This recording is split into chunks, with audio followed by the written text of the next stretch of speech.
Think back to the electronics stores of the late 90s. If you walked up to the customer service counter and slid a broken CD player across the desk, you already knew the cashier wasn't going to take your word for it. The cashier would type your name into a clunky keyboard to check the store's computer system. That system is a log. It records everything the store cares about, but you aren't allowed to see it.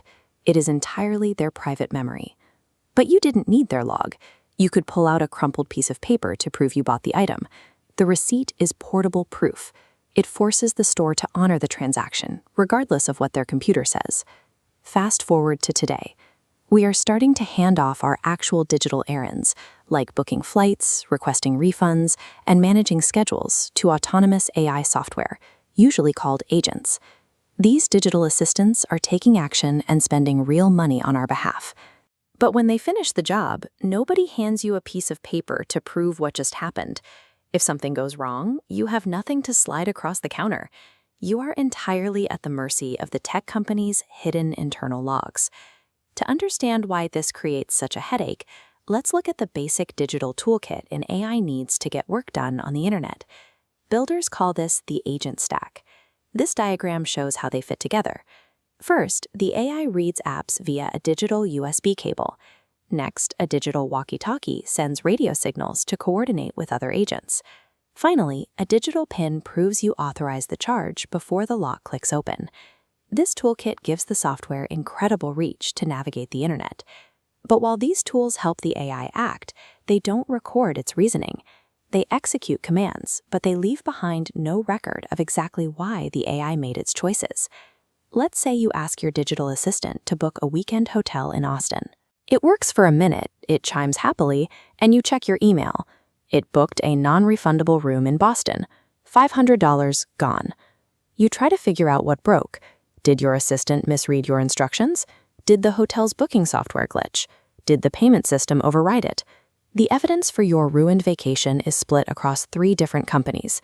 Each checks their own logs, hidden behind locked corporate doors, and politely tells you it worked perfectly. You have no way to verify those claims. You cannot walk into a vendor's server room to check their math. The evidence stops entirely at the company property line. Because the proof is trapped inside their private systems, you lose the dispute. You are standing right back at that 1990s customer service desk, but this time your hands are completely empty. The Open Line protocol was built specifically to fix that disconnect. Open Line functions as a digital flight recorder for your software. Instead of relying on a tech company's private server logs, it generates a small, verifiable receipt for every single step your assistant takes. This diagram shows the chain of evidence. As the assistant works, the receipt slides along the timeline, stamping what it read, the tools it used, and who it paid. Because you hold the proof, you can carry it across the corporate boundary.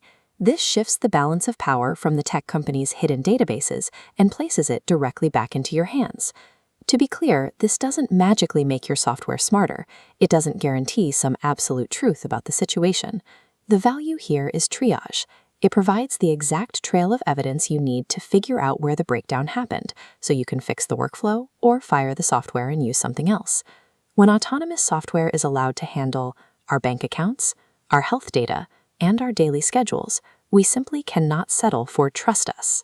Relying on a corporation's private diary is no longer an acceptable standard for accountability. The raw data can stay locked safely inside the company, but the proof of what happened must be able to move.